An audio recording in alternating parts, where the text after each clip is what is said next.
हाँ जी, good evening everyone. Let's start with the introduction. My name Dharmendra Singh, currently working in FCI as AG3 technical. तो आज अपने FCI AG3 के बारे में बात करेंगे। सबसे पहले अपन डिस्कशन करते हैं वैकेंसीज़ के बारे में, जो वैकेंसीज़ का फ़्लो चला आ रहा है। जैसे सबसे पहले थोड़ा कुछ 10-15 साल पुरानी पिछली बात करें अपन, तो 2010 के अंदर वैकेंसी आई थी। उसके बाद 2012 के अंदर, फिर 2015 और फिर 2019 वाली वैकेंसी में ही मैं सिलेक्ट हुआ था। और इसके अलावा मैं हालांकि बैंक में एज AFOB जॉब कर चुका हूँ 5 महीने। उसके बाद मैंने FCI ज्वाइन कर ली थी। 19 वाली वैकेंसी में सिलेक्शन हुआ था, 2020 में मैंने ज्वाइन किया था। तो मैं आज अपना एक्सपीरियंस भी आपके साथ शेयर करूँगा कि FCI के अंदर मेरा एक्सपीरियंस अब तक कैसा रहा है, और बाकी चीज़ें भी अपन डिस्कस करेंगे FCI के बारे में।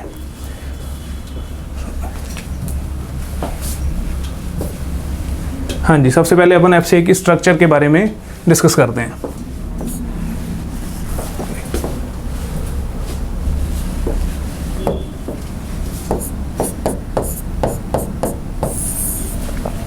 वैसे नॉर्मली सभी को पता होगा कि FCI की जो वैकेंसीज़ हैं वो जॉन वाइज आती हैं।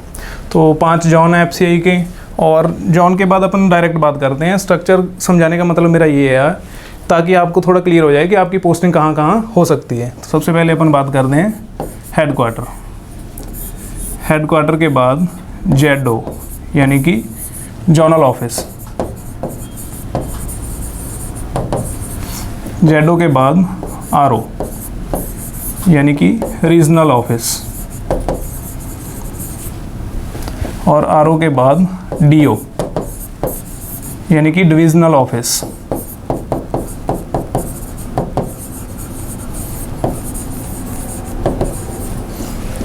और DO के बाद फिर आ जाते हैं सेंटर बोला जाता है जिनको, या फिर FSD बोल देते हैं। FSD यानी कि फूड स्टोरेज डिपो, या फिर जिसको अपने फील्ड बोल देते हैं। जैसे नॉर्मली कहा जाता है कि जो AG3 टेक्निकल या फिर AG3 डिपो स्टाफ है उसको फील्ड में या सेंटर पे पोस्टेड किया जाता है।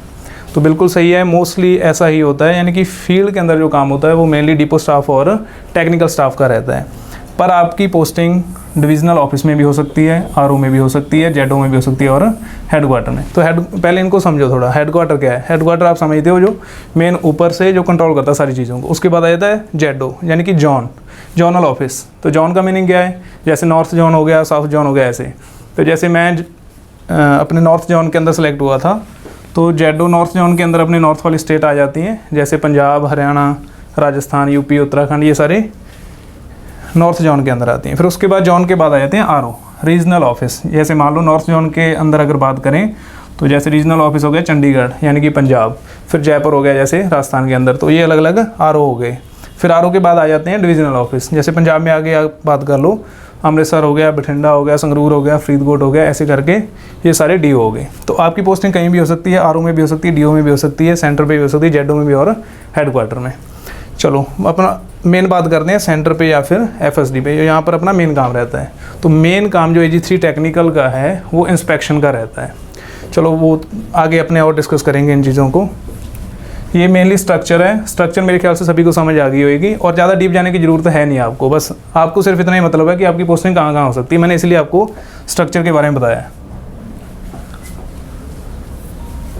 हाँ जी, अब देखते हैं अपने वर्क के बारे में कि FCI का काम क्या है। तो FCI के मेनली 3 काम हैं जी। सबसे पहला काम है FCI का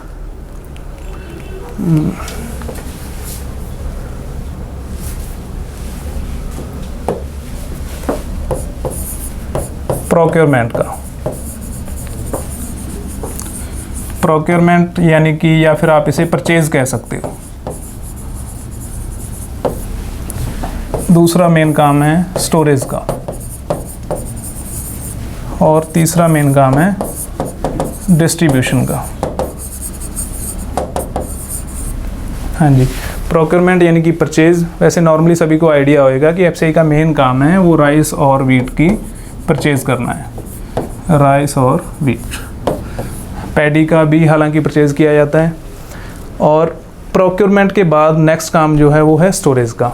स्टोरेज यानी कि जो फूड ग्रेन गवर्नमेंट ने ख़रीदा है, जो एफसीआई ने ख़रीदा है, उसको स्टोर करना है और उसकी जो क्वालिटी है उसको मेंटेन करना है, एज इट इज़ बनाए रखना है। और थर्ड काम है डिस्ट्रीब्यूशन का। तो डिस्ट्रीब्यूशन की ज़रूरत क्यों है? डिस्ट्रीब्यूशन कई जगह और कई तरीक़ों से किया जाता है। फॉर एग्जांपल जैसे एक तो जितनी भी गवर्नमेंट स्कीम्स चलाई जाती हैं उनके तहत, या फिर आपने देखा होगा अपने गवर्नमेंट स्कूल्स वगैरह में जो राइस वीट वगैरह बच्चों को प्रोवाइड कराया जाता है, वो भी डिस्ट्रीब्यूशन के तहत ही होता है और यहीं से वो वीट और राइस भेजा जाता है।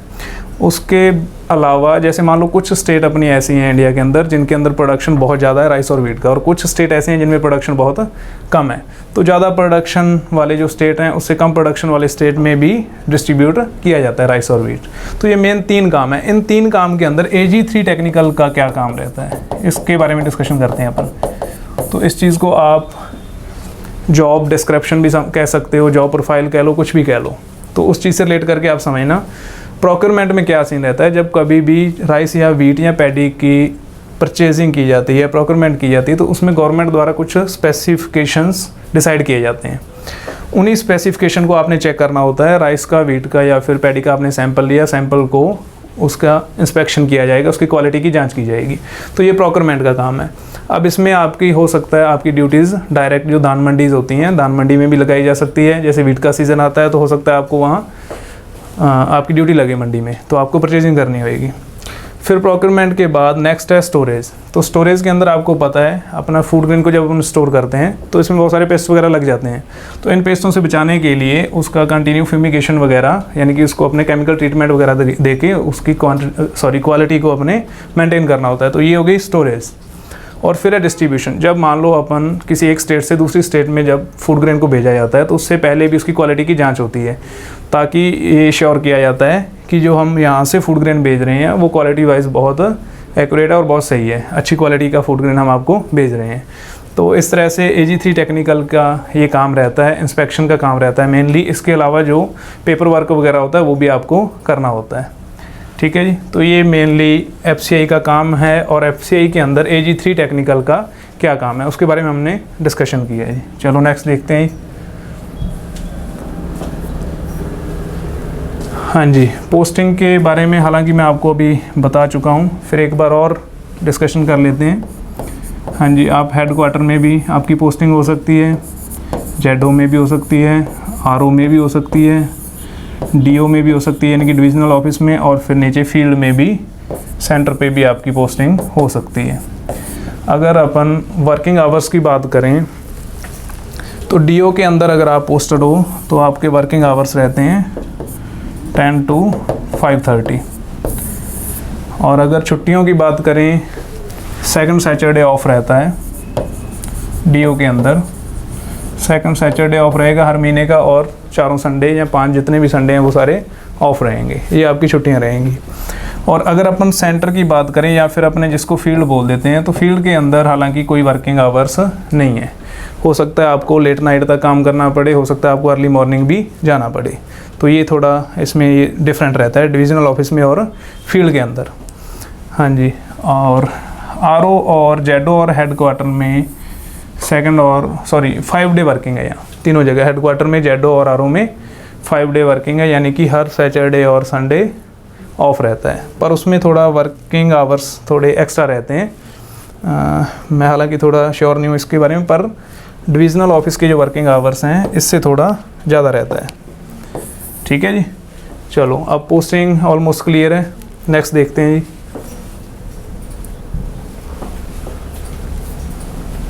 हाँ जी, रिमार्क्स तो चलो FCI के बारे में अपन बात कर लेते हैं। अब तक जो मेरा एक्सपीरियंस रहा है FCI के अंदर, बहुत अच्छा एक्सपीरियंस है, बहुत अच्छा ऑर्गेनाइजेशन है। आप सभी जानते हो काफ़ी बड़ा ऑर्गेनाइजेशन है, तो इसके बारे में ज़्यादा आपको बताने की ज़रूरत नहीं है।